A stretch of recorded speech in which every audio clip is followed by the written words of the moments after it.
Hey everyone, it's Andrew here from Canhammer, and today I'm just going to do like a quick little vlog slash like tournament list breakdown for the upcoming Renegade event. So if you guys haven't heard of it, Renegade Open is sort of like a mini convention held in Minneapolis. They have like a bunch of games like 40K. Last year they had Age of Sigmar, or not Age of Sigmar, Warhammer Underworlds, and just like a bunch of stuff like that. Also, one of the main things they have for me is they run Batman events. Last year they had two events, a 350 sort of standard tournament, 2-list system, and then a smaller 250 event. This year they've added one more event, and it's the same as last year, so they got the two that I just said, and then they have a sort of like weird battle royale team game. So me and Andrew Triple, who you might have seen on the channel before, we're going to be pairing up for that, and that one's 200 rep. So it should be a fun weekend. Stefan's done just an ungodly amount of work to set this all up and get everything going, and I'm pretty sure at this point the main 350 event is going to be the biggest Batman tournament in the whole world, which is kind of insane. I think right now he's at like 48 or 50 people or something like that. So just, it's going to be crazy. There's going to be so many people there playing Batman. It's going to be great to see all the different crews and sort of the weird combos people have come up with. And seeing as 3rd edition's coming out, they said by Christmas. So this is kind of like a good, I guess, goodbye party for 2nd edition. I know some people like it, some people don't, and it's going to be interesting to see what Night Models does with 3rd edition. It seems like it's going to be sort of a lot different than what we are used to with 2nd edition and 1st edition being kind of just like the switch from 1st to 2nd edition was kind of just like an upgrade and cleaning up of the rules, but it looks like 3rd edition is going to be sort of like introducing a lot of big changes to the game. For better or for worse, I guess we'll find out, but I'm excited to see what Night Models does, and like some of the leaks they've already put out for like the new models and sort of the new rules. The new models look amazing, and then the new rules seems interesting what they've leaked so far. It'll be I'm excited to see kind of like what they plan to do with the game and how all these like little changes come into effect.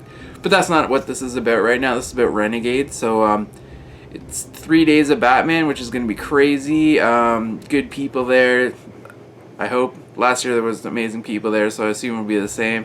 And it's just going to be awesome. I will try to do some content, although I'm not going to make any promises on that. I've made promises on content before, and I just haven't followed through. It all depends on sort of, if I can do bat reps, it'll depend on if we can sort of get in an isolated area. It's really hard to do bat reps at these sort of conventions and things just because the noise pollution in the background kind of makes the footage unusable. So if we can get like a little secluded area or go in off hours, I'll try to do a bat rep, but no promises there. And then I'll probably do an interview or something with a few people for either like a video cast or the Rogues Gallery podcast that we're now doing. So with that, I guess we'll just jump into my lists. I'm only going to go over my main 350 list. My smaller ones, I'm taking Court of Owls for the 200 and 250 rep games. There's nothing really special about them, but I figured I'd go over my main 350 list, which I'll be running Bane. So with that, let's check out my lists.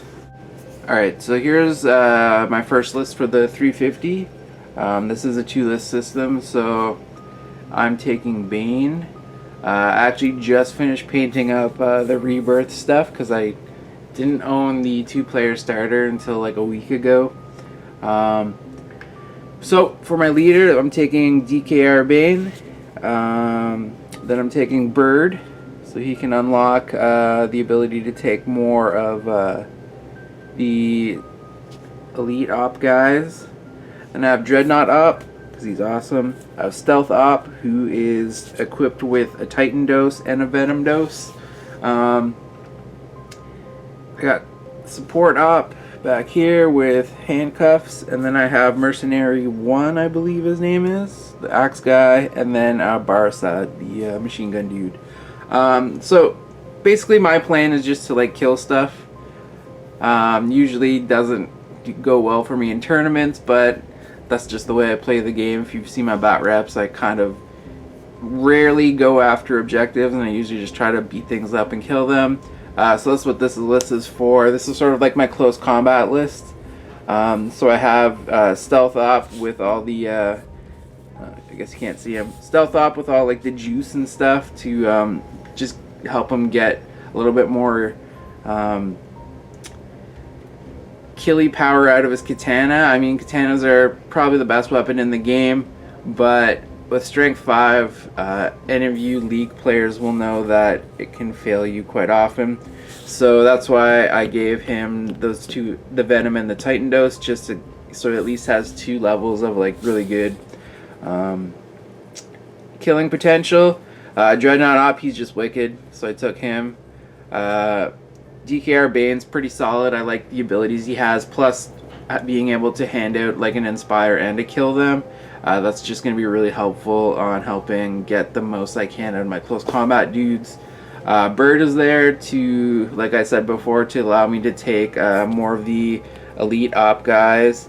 But also Bird's pretty wicked on his own. He's got, you know, Combat Master with his machete.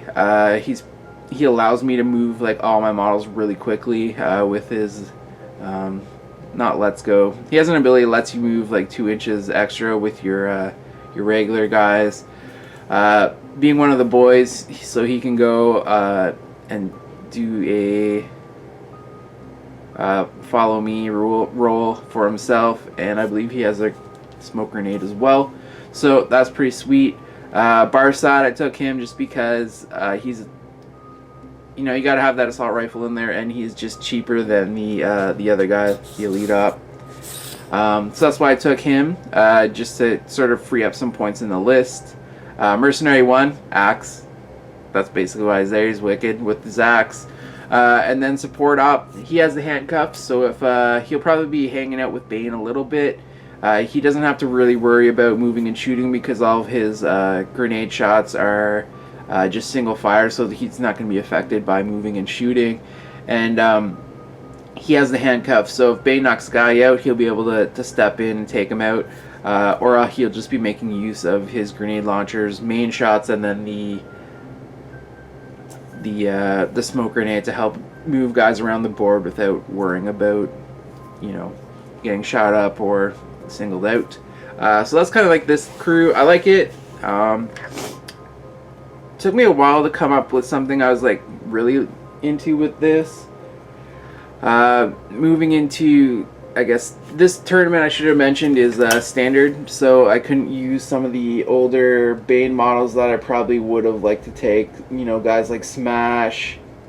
There was another guy would have liked. McGregor, I think, would have been nice in there, but I'm happy with this. Barsad's pretty sweet with his abilities, and yeah, not too much else to say about this crew. Just kind of like a straight up in your face fighty thing. Really fast with being able to inspire the mercenaries, plus with Bird's abilities. So I like this one. And then I got another crew, so I'll just switch it out. This one's really easy. It's just I'm gonna be running the Bat Box. So we got Rebirth Bane, support op, or not support op, elite op, I think he is. The sniper guy. I guess Bane will go in the back. Throw a Cedo in there, just so you can see him. So I'm just gonna run for my second list the standard Bat Box crew configuration. I like it. You saw me run it in the last bat rep, I think, that I just released, and it kind of worked out. Some mistakes were made on Zach's side and my side, so that's probably not indicative of how well the list is, but I really like this crew. It's a little bit more shooty than I think I would like with a Bane crew, even though Bane does have access to a lot of like really good shooters. I just kind of like I'd rather have like a close combat mercenary crew, which is kind of what the first one is. But Rebirth Bane's pretty amazing. He does have his own weaknesses, but I just like having a big beat stick guy, and he's pretty damn quick on the board with his larger base size, even though he has only movement 2. He can usually get around to where he wants. For upgrades, I took a Venom dose on the Ninja guy and night vision goggles on the this guy. Oh, sorry. I think I mentioned Barsad in my first crew has night vision goggles too, because you got to be able to see all over the board with that. So with this one, it's a little different because I don't have the handcuffs to help out Bane if he knocks someone out. So it'll probably be up to either this guy or this guy to be able to I guess be his squire and take out anyone who Bane knocks out. But I do have some good shooting, so again, another assault rifle with a lead op, and then sniper guy. He's sniper guy. He can do the hold breath thing that they introduced with the new dead shot. And yeah, I like this one. Maybe a little bit more shooty than I guess personally I would like, but I guess it's nice to have sort of a range crew and then a close combat crew. And just the bonuses you get from running the basic bat box configuration, I find like this helpful. So being able to take a status effect off yourself once per turn is pretty nice. And yeah, not too much to say about these dudes. Just really excited to be able to run them. The Dark Knight Rises stuff was things I did want to pick up for a while and just hadn't gotten around to it, so I'm glad I got them done and painted up, so I will be all ready to run those for other videos as well as at this tournament. So with that, I guess there's not too much else to say about my two lists. If you have any comments or criticisms, let me know down in the comments below. I am really excited to be going to this event. It's going to be in just a crazy 3 days of Batman, especially the main event. Like I said, I think he's capped out at 50 players. I think he's not right at that point, at least last time I checked, and I haven't been following it too closely. He was at like 48, which is, for a Batman tournament, like that's bigger than Adepticon. That's bigger than I think a lot of the ones that were in Europe, even back during like Batman's like huge heyday. When it first came out, there were some big tournaments in the UK, but I think Stefan's is bigger than that at this point now too. So it's going to be just a crazy 3 days of Batman. If you guys are in the area of Minneapolis, I'm sure you'll be allowed to like stop in and check it out. I don't know, maybe I shouldn't say that, but whatever. Again, I will try to get some content out. Probably not bat reps or anything, just because especially with that many people in a room, it's going to be a little too noisy. But I will try to get some interviews and take lots of pictures and probably do another one of these vlogs at least at sort of like a debriefing of how the event went. But with that, I guess we'll check you out in the next video. So thanks for watching, and if you want to, please subscribe to the channel and check us out on Facebook, Twitter, and Instagram. We're always putting up new content. Big thanks to our sponsors, the Red Dragon. They're basically the ones who help us set up the channel and everything. And if you want, I do think they offer a discount code to our Patreon, so if you want to help support the channel that way, at least now you'll get a little bit of a kickback as well too, and get some discounts on the Red Dragon website. But with that, I guess we'll see you in the next video, and thanks for watching.